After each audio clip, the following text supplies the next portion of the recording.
Saúde Integral, com Rossandro Klinger.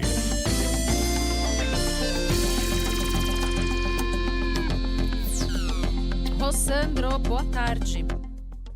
Boa tarde, Tati. Boa tarde, Nando. Como vocês estão? Boa tarde. A gente Tudo está bem? bem e está bastante curioso para te ouvir a respeito do pai de uma aluna que tentou espancar um professor depois que este professor advertiu a filha dele dentro da sala de aula para que não usasse o telefone celular. Isso aconteceu no Distrito Federal. E lembrando que nós temos uma lei recém-aprovada nacional proibindo o uso de celular dentro da sala de aula. As imagens são muito tristes. Eu e o Fernando, a gente estava falando sobre elas aqui, que apesar da gente já ter noticiado esse caso, eu só fui ver essas imagens hoje pela manhã e não dá nem para se revoltar, porque é tudo tão triste, Rossandro. Muito triste. Tem uma virada dessa história, sabe, Tati, que eu acho que é importante o ouvinte saber. Recentemente eu acabei de ver uma matéria da Carta Capital mostrando que esse professor, ele era uma pessoa que humilhava muito os seus alunos e que essa aluna é uma aluna que de fato tem uma permissão especial de usar o celular, porque ela tem um problema de visão e o celular ajudava na compreensão. Feito esse Muitas retoque camadas, aí, né? Como a gente muitas está na camadas moda que a gente falar hoje. falar, ainda assim, a relação, o que o pai teve como atitude não é a forma como você enfrenta um desafio desse. Essa é a grande questão. Não é assim que você vai ensinar seu filho a lidar com injustiça, né? E eu acho que a gente usa esse caso muito mais para lembrar de todos os casos que têm acontecido, porque os professores, eles estão como o segundo grupo no mundo de burnout. Eu lido muito com os professores diariamente, seja em escola pública, em escola privada. Há um sentimento de que a família só terceiriza, que só existem demandas, e ao mesmo tempo, hoje, a família e a família olhando para o educador como um inimigo e não como um coparticipante da educação dos filhos. E a gente está no nível de camada de ódio na sociedade, em todos os lugares, que isso é só mais um ponto onde tudo isso, todo esse jogo está explodindo, né? Então, todo educador, uma das coisas que eu mais agradeço à minha mãe é que ela nunca ficou do meu lado quando eu falava de um professor. Porque ela sempre perguntava, tem certeza? Vamos lá para conferir. Ela não acreditava na minha história, na minha primeira versão. Natural que as pessoas hoje, elas tomem aversão do filho e imediatamente já vai acusar. A gente vê isso em várias escolas. Que é uma coisa que hoje é motivo de muita dor para o professor, Tati, Nando, que eu chamo de fogueira medieval moderna dos nossos tempos. É um lugar de propostas amorosas em que os pais se unem para propor o que tem de melhor em pedagogia, que são pais e mães do terceiro B manhã da escola X. Esses grupos de WhatsApp, eles são usados pelos pais não para colaborar com o processo pedagógico, mas para acusar, para queimar reputações, para pedir cabeças. E o que é que acontece? É que o clima na escola está ficando cada vez mais pesado, boas pessoas estão abandonando a educação, sabe? Saindo da escola porque não aguenta mais, para fazer outras coisas, e a gente tem perdido um conjunto excelente de educadores. Então, assim, quando a gente vê esse lugar, não se trata de professor contra a família, adulto a favor de criança. Quando o adulto corrige, tirando essa história que tem uns plot twists para entrar a qualquer momento na própria mídia, quando um professor corrige um aluno, eu já passei por isso, porque eu já também tive problemas com pais. Eu lembro demais de um caso, Tati, Nando, que a aluna copiou a monografia, nem tinha ChatGPT na época, copiou a monografia, aí a universidade passou a aluna para mim, para começar de novo, porque não aceitaram.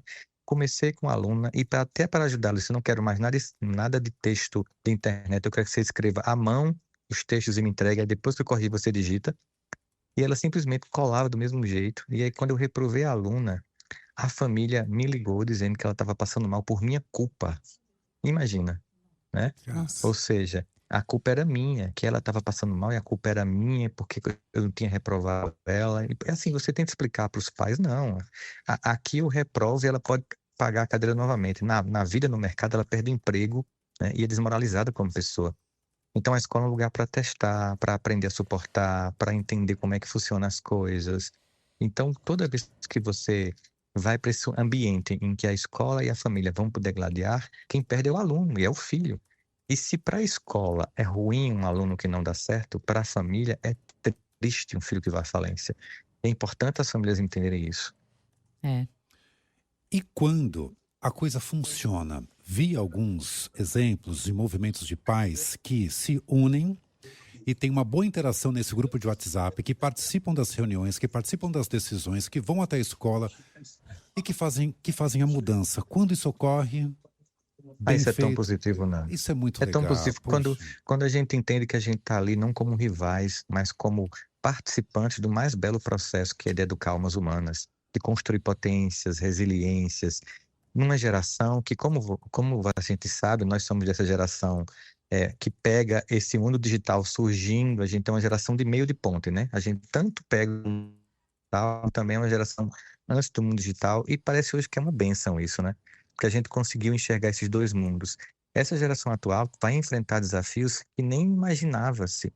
E eles vão precisar ainda mais de recursos, tanto de conhecimento intelectual para participar do mundo, inclusive concorrendo com IAs, como também de capacidade emocional para se reinventar em profissões que vão sumir e surgir a cada ano, né? E tudo que a gente precisa é de uma escola harmoniosa e de famílias que entendam essa parceria, para que a gente possa, de fato, viver uma experiência educativa em que a família, como você muito possível, embora casos ainda pontuais, que a família se junte no grupo do WhatsApp para chegar na escola, para juntos construírem soluções, pensarem juntos e não ficar num jogo de acusação e de empurra, né, que termina gerando esses exemplos de coisas tão trágicas, que é essa agressão direta por incapacidade de diálogo que a gente vê hoje em dia. E você sabe que eu ouvi uma frase recentemente que eu achei muito boa sobre educação parental. Você Uhum. educa os seus filhos mais pelo exemplo, mais pelo que você faz, do que pelo que você diz. Né? Os seus Sim. filhos, eles serão educados pelo seu exemplo comportamental e não Exatamente. pelo que você diz que é para ele fazer ou não fazer e tal. E eu só pensava nisso, assim, que para voltar ao inclusive, começo da nossa conversa, talvez esse seja um péssimo jeito de ensinar de você justiça ensinar. para sua filha. Uma vez eu fiz 2 palestras com Arun Gandhi, o neto de Mahatma Gandhi, e ele me falou que o avô dizia muito assim, o exemplo, muitas pessoas imaginam que é a melhor forma de ensinar, e isso é o erro maior que existe ao dizer que o exemplo é a melhor forma de ensinar. Não é. O exemplo é a única forma de ensinar. Não é a melhor como se tivesse um plano B. Ele é a única forma de ensinar, a forma como você vive, né? Então, no fundo, a gente tem que estar sempre lembrando que tudo que a gente faz com quem está perto da gente, especialmente pais em relação aos filhos, é pedagógico. Ter consciência disso facilita. Se você não tem, você não está deixando de ensinar, ou não ensinar e desensinar, né? Então é importante a gente ter isso em tela, porque de fato, assim, a gente vê pais assim, humilhando professores, pedindo demissão de professores, assim, são cenas lamentáveis que têm gerado em educadores um sentimento profundo de dor. Isso acontece em vários países, tá? Eu conversei com professores de outros países, eu fiz uma palestra junto com a equivalente à ministra da Educação de Singapura, conversei com ela sobre isso. Hoje, na Coreia do Sul, muitos professores estão atentando contra a própria vida por causa das pressões familiares, ou seja, é um negócio que está acontecendo no mundo. E a gente tem que ficar atento, porque hoje em dia, com tudo sendo questionado, mídia, justiça, até se a Terra é plana ou redonda, quando tudo vira pó, a escola continua de pé. Se a escola, enquanto projeto, ruir, a sociedade, como a gente conhece, vai junto, vai ladeira abaixo, né? A gente tem que lembrar que a tecnologia é uma ferramenta, não um ambiente. O ambiente é a escola. E a escola é um ambiente de formação de seres humanos. Muito bem.